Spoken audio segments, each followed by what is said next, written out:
Hola, mis chiquitos bellos y hermosos, ¿cómo están? Espero que estén muy bien con toda la energía del mundo. Vamos a complementar este tema de los grupos poblacionales con algo muy interesante y es que tiene que ver con la etnoeducación. ¿Qué significa etnoeducación? Pues ya vamos a mirar en qué consiste.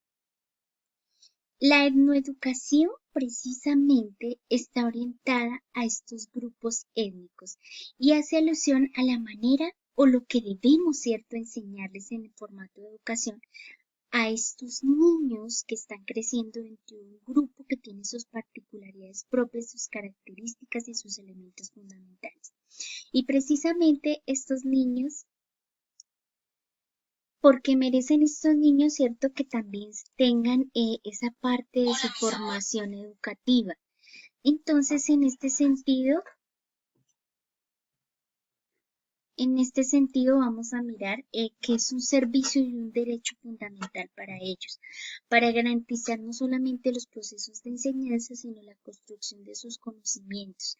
Y aquí hay algo muy importante que tenemos que entender un poco, y es que cuando hablamos de educación es un término complejo, porque es que realmente nosotros le podemos aportar a una sociedad que tiene realmente un conocimiento ancestral, que tiene una forma de vida muy particular, una forma de ser. Entonces, ¿cómo nosotros podemos aportarle algo realmente que sea valioso sin interferir en sus costumbres y en su forma de vida? Y ahí es donde tenemos que revisar algo importante y es algo que se llama el respeto a la cultura, a su lengua, a sus tradiciones, a su contexto propio y autóctono que marcan esa diferencia. Entonces, este término de etnoeducación, es decir, la educación que deben recibir estos grupos poblacionales, es bastante complejo de entender y de llegar realmente a un punto donde nosotros podamos decir que definitivamente construimos en forma positiva hacia estos grupos. Pues bien, la etnoeducación, además de estar orientada por el objeto de principios y fines generales de la educación colombiana, es decir, tenemos unos fines generales de nuestra educación y el primer fin y el primer derecho que nosotros hablamos es que todos los niños puedan acceder a la educación.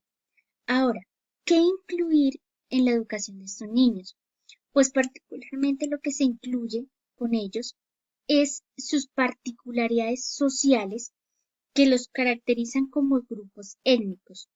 Dentro de eso hay un compromiso grande, colectivo, de un gran número de personas, miembros de la comunidad en general, que intercambian entre sí sus saberes y vivencias y de alguna manera estipulan y organizan en los proyectos educativos apropiados para su comunidad. Entonces es un consenso muy grande, es un consenso entre lo que el gobierno quiere realmente que estos niños aprendan, lo que sus padres quieren que aprendan y lo que como comunidad deben aprender para poder preservar su cultura, su lengua, sus tradiciones. Y en este sentido, pues se habla de una serie de programas. Estos programas, ¿cierto?, están enfocados principalmente a servicios de educación en sus territorios. Entonces se destinan a pueblos que quieran de alguna manera desarrollarse, porque hay que entender algo y es que no todos los pueblos o los grupos poblacionales de minorías étnicas están dispuestos como a converger con estas nuevas metodologías o estos procesos educativos. Si bien ellos son muy arraigados a su cultura y muchos de ellos defienden el solo hecho de que su cultura debe mantener sus creencias y por tanto la sabiduría y el conocimiento que tienen como cultura debe mantenerse como en una cápsula secreta, o sea que no puede diversificarse y ampliarse. Entonces, no todos los grupos poblacionales pues se hacen partícipes de estos programas, pero los programas que se logran desarrollar con grupos que de pronto se hacen partícipes, pues parten de algo muy importante, es las necesidades particulares del grupo poblacional. ¿Qué necesitan los guayú? ¿Qué necesitan los kogi? ¿Qué necesitan realmente los gitanos? Es decir, ¿qué es lo que ellos necesitan y que realmente se les puede aportar, ¿cierto? Entonces, se incluye dos aspectos importantes, su marco histórico, sus conocimientos, sus técnicas, sus vivencias, sus valores, sus aspiraciones sociales, económicas y culturales. Es un sinnúmero de elementos que están integrados ahí para coordinar realmente el proceso educativo y formativo de estos niños que pertenecen a estos grupos poblacionales, diferentes un poco en su estilo de vida, pero que, como lo decíamos en el video anterior, tienen y gozan de los mismos derechos. ¿Qué se hace también? La autoridad que es competente o la autoridad que se considera hace parte del proceso de organizar los programas de educación, lo que hacen es que aseguran la formación de miembros de estos pueblos. Es decir, para yo poder ser un profesor de la cultura wayuu, específicamente se parte de que él debo conocer esa cultura y debo además, ¿cierto? En lo posible, o ya pues últimamente cambia un poco, pero en gran parte, en gran medida, estas culturas exigen que sea un wayuu el que oriente ese proceso de formación. Es decir, de alguna manera, una persona de la propia cultura debe ejercer ese proceso de formación.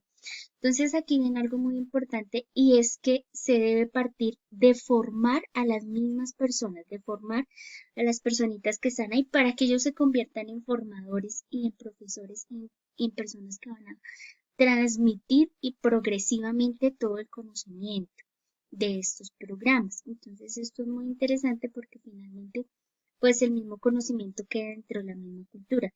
Y nada mejor que una persona que pertenece a la propia cultura para conocer las necesidades, para entenderse con su comunidad, con su pueblo y para comprender muy bien cómo conectar esa cultura propia con esa cultura que está divergente o que está abierta, digamos, al contexto amplio.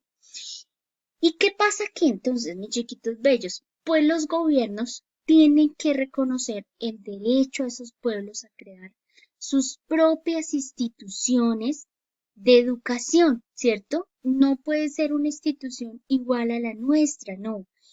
Los niños tienen una cultura diferente y se trata de que las instituciones que se creen en lo posible sean en el contexto natural.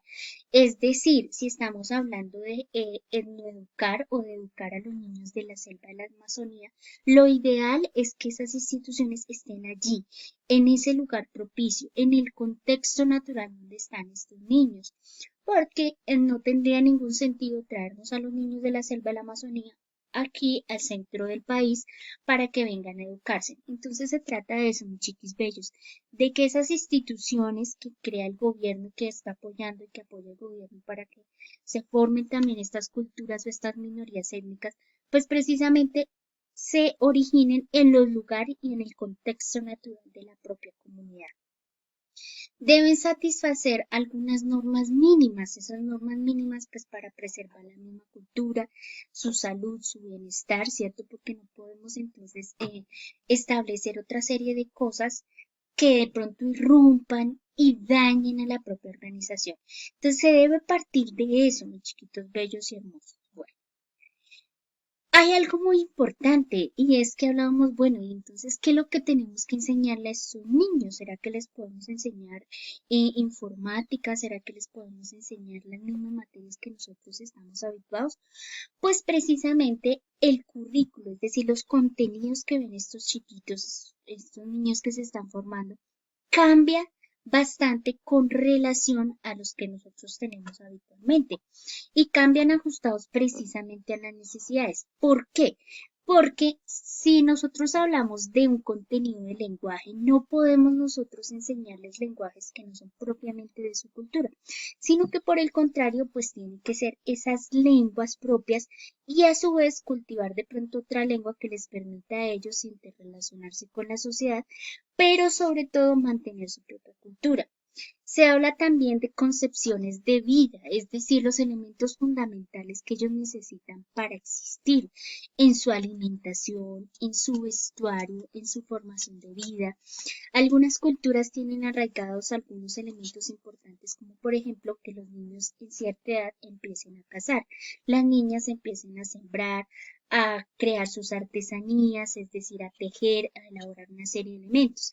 Eso se debe respetar, no se puede de alguna manera como quitarle esos lazos culturales a los niños, sino por el contrario, fortalecerles eso y de alguna manera aportarles algo muy importante para ellos. Por eso es importante también que en estas instituciones se organicen de manera que cada grupo articule adecuadamente bajo las necesidades de lo que se requiere. Hay algo importante para reconocer aquí y que corresponde a las comunidades negras en particular.